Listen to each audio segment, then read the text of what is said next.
Bonjour, Gisèle Pelicot, sexagénaire, a été abusée, violée par 50 hommes dans son lit alors qu'elle était droguée par son mari qui avait orchestré tout ça via Internet, comme vous le savez, avec des hommes.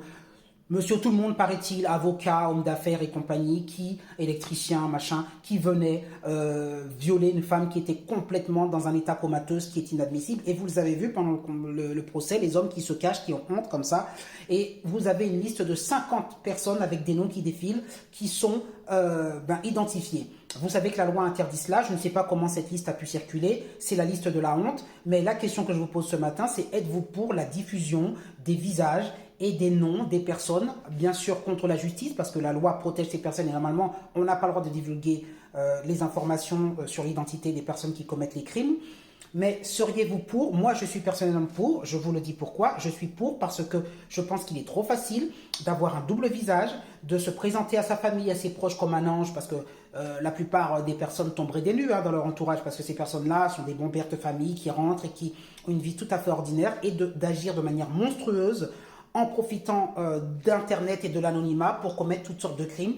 Eh bien, je pense que ça dissuaderait beaucoup de criminels s'ils savaient que le mensonge qu'ils donnent à leur entourage en se faisant passer pour des personnes honorables et bonnes, eh bien, pouvait être démasqué à tout moment. Et cette honte, pour moi, plutôt que de parler de vengeance, je dirais que c'est une sorte de sanction très très lourde donnée à ces personnes. Aussi bien, évidemment, il faut envisager la prison pour eux, mais je pense que cette sanction de dévoiler le visage des criminels, comme c'est le cas, et de révéler leur nom, devrait être fait pour beaucoup de crimes et délits, afin de dissuader les agresseurs. Bonne journée. Que dire enfin de l'état d'inconscience de Gisèle Pelicot, véritable poupée de chiffon que l'on entend ronfler sur les vidéos? Si quelqu'un semble s'interroger sur sa passivité, aucun n'a tourné les talons. C'est dingue qu'elle ne se réveille pas, s'étonne l'un d'eux, sans s'arrêter pour autant. Ça fait des années que je la ça, lui répond le mari. Le somnifère est fait, questionne encore un autre dans un SMS précisant avoir 20 minutes de route. Plus globalement, aucun ne semble s'être interrogé sur le consentement de l'épouse. Il fait ce qu'il veut avec sa femme, avait même osé l'un d'eux, semblant réaliser en garde à vue qu'il s'agissait de... C'est révélateur de ce qui se passe dans notre société, estime Caroline Darian, la fille de Dominique Pelicot. Ce sont des gamins, des vieux, c'est tout le monde. Celle qui a fait de la soumission chimique son combat et fondé l'association M'endors pas.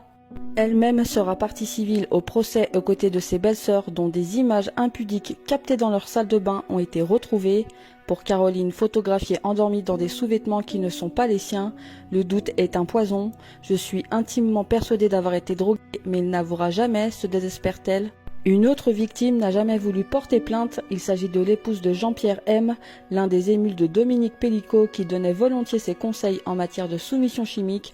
Tous les deux l'ont une dizaine de reprises, jusqu'à ce qu'elle se réveille une nuit de 2020 et surprenne le retraité dans sa chambre, pantalon baissé. Il lui faudra aussi entendre les explications de son mari, le divorce est en cours, qui n'a pas hésité à la mettre en danger de mort en lui administrant des anxiolytiques à haute dose et exigeait que les rapports ne soient pas protégés. Pour ces victimes, tous encourent un maximum de 20 ans de prison, peut-être pas le dernier procès pour Dominique Pelicot.